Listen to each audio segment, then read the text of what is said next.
Hello and welcome to Go Ballistic from the Scottish Sun. I'm David Friel. We will be today reviewing Scotland's last gasp defeat to Poland last night, 3-2, and the man to lead a post-mortem is our very own Kenny MacDonald. Kenny, we've been through a few post-mortems in the past, but I'm not going to be a negative Norman. Where are the positives from last night? Well, this won't take long. There's not much positivity at this moment because the stats don't lie. 1 win in 13 games. And we have now lost at home in the game which in our Nations League section looked the most winnable. Technically the easiest. So those are not positives.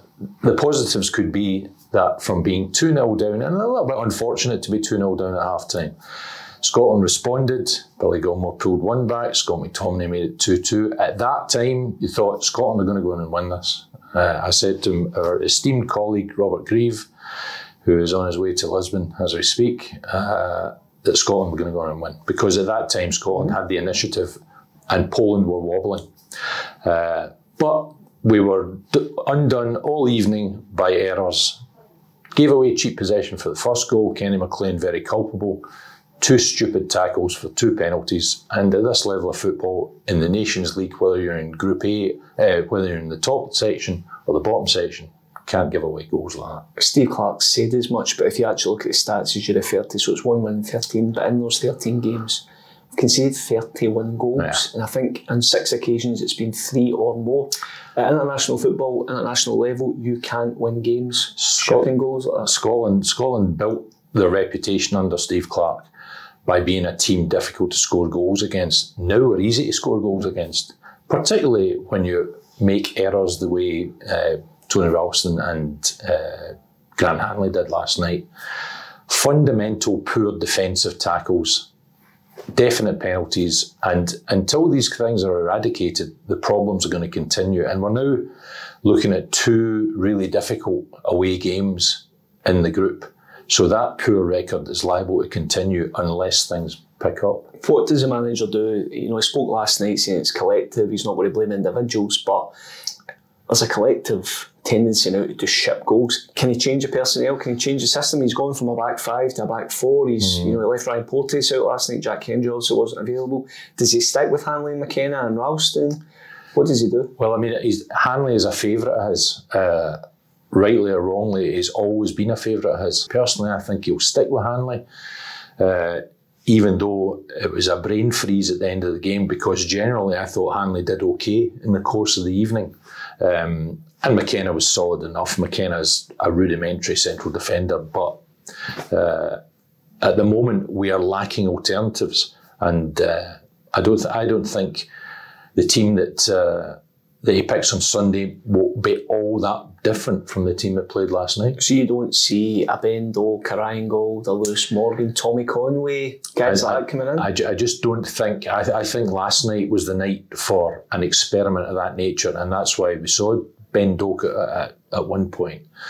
I don't think going to Lisbon in what's already going to be a difficult tie is the place to experiment further. I think he'll be. I mean, and we know the manager's personality. The team that played last night had, I think, 8 of the players who played against Hungary in the last Euro 2024 game.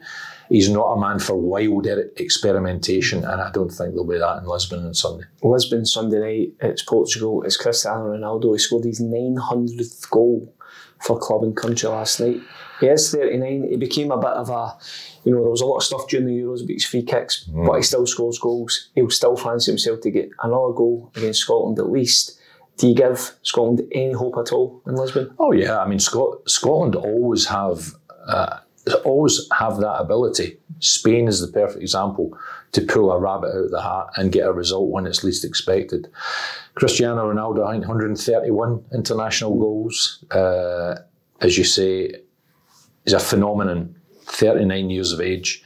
But that whole Portuguese team under Roberto Martinez is another one.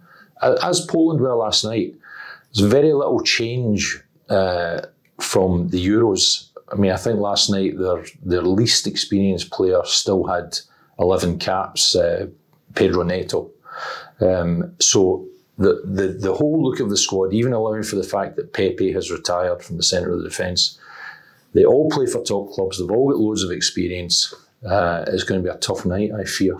But we do have a chance. Absolutely, we do have a chance. I'm not a negative Norman. I've said this to you many times. I always go into Scotland International with hope, but with trepidation as well. Thanks for your time. Here's a confident Kenny.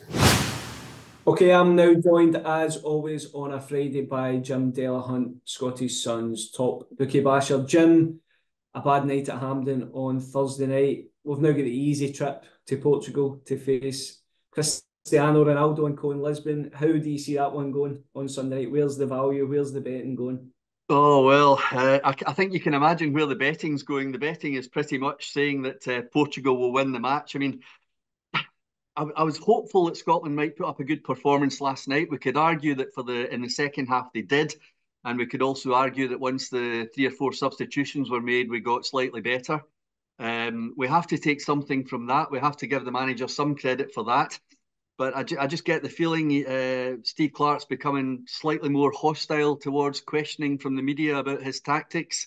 Our record, as you've heard already, is not good at the moment. 1 win in 13. It was against Gibraltar. I thought we were good enough to get a draw last night when it got to 2-2, but of course the old failings kick in. If you want to look at the team very, very briefly, I've never been a fan of the goalkeeper, Angus Gunn. I'm sorry if any of his family are listening, but I thought he was overhyped when he came into the squad. I've never been convinced by him. I watch a lot of lower league English football due to the football column that we have on a Saturday.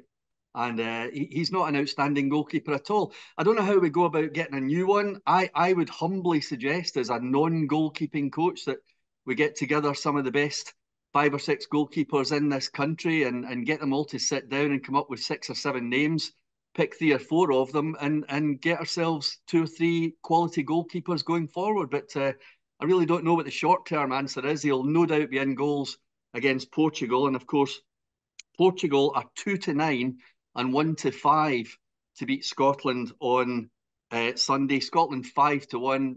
I think some of the bookies will push that out 6, 7, 8 as the game becomes closer. 9-1 to 14-1 the draw.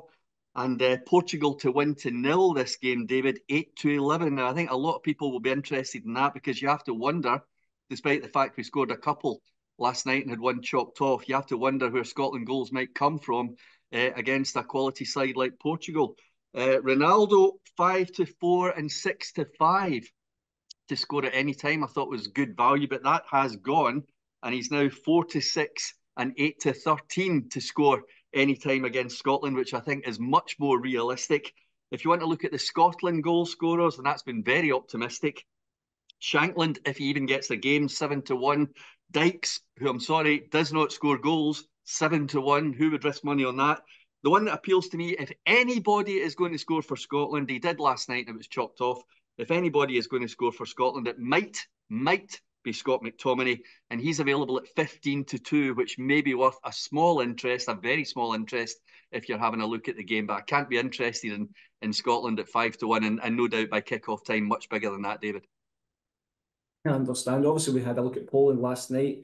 Thought it was some really, really good individual players. Croatia then lost to Portugal last night as well. Both those teams meet as well on Sunday. How do you see that one going? Yeah, Poland looked not bad last night, not bad at all. You'd have to give them a pretty good chance at the weekend. I think they'll be buoyed by that victory against Scotland. Certainly their fans were, if you saw them at Hampden last night. They were very well represented. But yeah, I could see Poland doing something there, but maybe having to settle for the draw that they should have got at Hampden. In terms of more local, we have a bit of a derby in Dublin tomorrow night, Saturday night. Ireland against England. Always a big game, Jim. Have the Irish got any chance at all? Well, I have to say, I'm really looking forward to watching this one, David. It's a 5 o'clock kickoff Saturday afternoon. Everything is done and dusted elsewhere. We can sit back and watch that. 6-1, the Republic of Ireland on their home turf. England away from home in Dublin, 1-2 and 4-9. Now, obviously, England are going to start odds-on favourites for this one, and you would think with a full squad they would win, but you have to note there's no Bellingham, no Foden, no Watkins, no Palmer. I guess that Jack Grealish will come into the equation for the Lee Carsley's first selection as England manager. But don't forget, it's the first selection as Ireland manager for the former Iceland boss, Heimar Helgrimsson. He will be looking to make a big impression on the locals in Dublin in this game. And of course, he's taken over from Stephen Kenny long term. But of course, it was John O'Shea who was taking charge of Ireland for the last few games. Difficult to see anything other than an England win, but I fancy Ireland to get a goal in this game, and that certainly brings in the both teams to score here at 5-4 and 6-5, which is not a bad bet at all. 5-4 and 6-5, Ireland, England, both teams to score. That would be the way I would go in that one, suspecting that England will win the game. I'm sure it'll be a quiet affair anyway. Northern Ireland, they travel to Bulgaria for a really tough-looking match. Michael O'Neill's got them playing pretty well these days. How do you see that one? Yeah, they were expected to do well last night, and they did. You would expect them to go there and play well, but very hard to see past Bulgaria in this one, David. So I wouldn't be tipping up Northern Ireland here. Very difficult to see past Bulgaria. And I hope that Northern Ireland continue their progress under Michael O'Neill, but very difficult to see them winning that game. We've got no Premiership, no Championship and no lower leagues in Scotland, but we do have the SPFL Trust Trophy, the traditional Challenge Cup for the lower league teams. It always throws up some interesting ties. And there's one Fife derby in there, Jim, I think you get your eyes on. There's a real crackerjack. East Fife against Dunfermline. Of course, it's Dick Campbell now in charge of East Fife. We gave him a very good mention here last week, David, and they did the business for us. They beat Clyde at even money, which I thought was a fantastic price, given that the form that Dick Campbell has his Fifers in at the moment. They play host to Dunfermline. You always worry in these tournaments, a bit like the League Cup in England, how seriously do the clubs take it? But I think East Fife against Dunfermline, I think both managers, especially Dunfermline, will be wanting to get some kind of result. And I think East Fife, again, might be the value here. Over 2-1 for the home win. East Fife, 11-5, 23-10, 5-2, wherever you place your pound. East Fife could be home win value there to cause a minor shock. I know it's a Challenge Cup, but a minor shock by beating Dunfermline. Well, they delivered for you last week, Jim, so they might deliver again. Thanks, Jim. Thanks for your time and good luck for the weekend. Thank you very much, David. All the best. Thanks for watching Go Ballistic. We'll be back next week as usual to review the Scotland-Portugal game and look ahead to the resumption of the domestic season. Please remember to like, please remember to subscribe to the Scottish Sun Sport YouTube channel, and we'll see you soon.